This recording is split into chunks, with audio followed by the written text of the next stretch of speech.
not your keys, not your crypto. So there's a lot of people are saying, you know what, you shouldn't hold your crypto. You buy your Bitcoin on Luno, you shouldn't keep it on Luno because it's not safe. You need to put it onto your own hardware, because if you don't own it, you don't have the keys or the effectively the private keys, the password to it.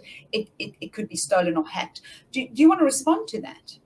So I think it's a legitimate concern, especially with the attention that we're seeing currently around security and hacking and people's accounts being taken over. So I get that people are very reluctant to leave their money with an exchange. I think, though, it's very important to understand that keeping your crypto in your own storage, so in your own wallet, is a very technically complex matter. It requires quite an in-depth understanding of how the technology actually works, quite nitty-gritty level.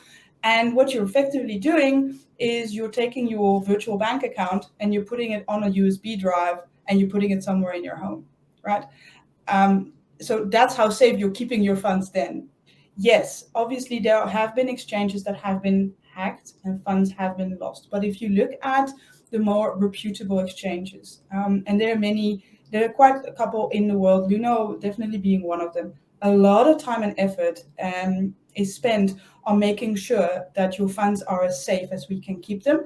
And actually, when we start investigating these so-called hacks and attacks, what on a consumer level more often than not happens is that customers get persuaded to surrender their login details or their account number, or they get persuaded to deposit money into somebody else's wallet without really realizing it.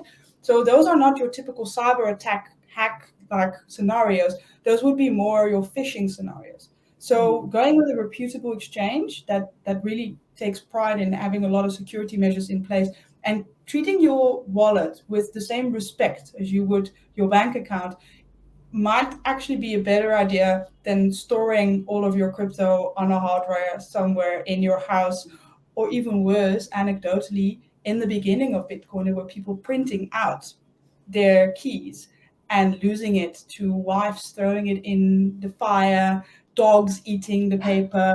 And I mean, it's hectic. It can get quite. This is true. Yeah. There's so many stories of the lost Bitcoin because people have lost their keys. And it's like literally you've lost the keys. They can't get it back, and it's floating around in cyberspace. And I think that's something that people don't realize, right? When you start thinking about, okay, let me just store this myself. The complexity that's involved with keys and codes and the things that you need to think about when you do these things, they're quite onerous, right? So you need to be very, very well secure in your own knowledge and expertise on how to deal with these, and definitely don't lose the key, because you lose the key, you lose everything. That's something.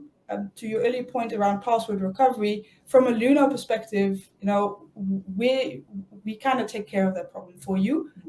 We just need you to keep your details and your account safe. So how do I know that Luno is a trusted platform? Let's be honest now. So you're saying, a reputable platform. What makes Luno reputable? This is a totally unregulated space. Yes, 100% true. I personally, as obviously head of financial crime, hope that that's going to be very short-lived in South Africa. I'm really hoping for regulations to come through as soon as we can, because it's very, very important. And in fact, Luno self-regulates. So even though we're not an accountable institution per se, we act and we do everything as if we were. So that's point number one.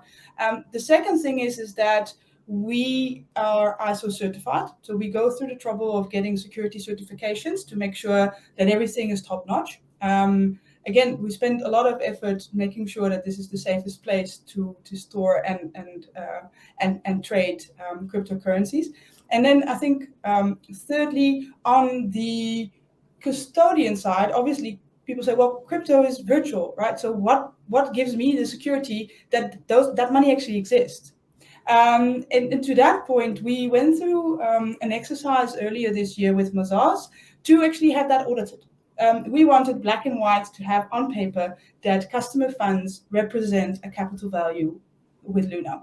And we got that. So I think if you put those three together, right, the self-regulation as if we were a bank, the certifications that we do on the ISO standard, on the ISO certification side, as well as that that audit that we've had done on the actual the capitalization of the funds. I think that to me is really what makes us a reputable and a safe platform.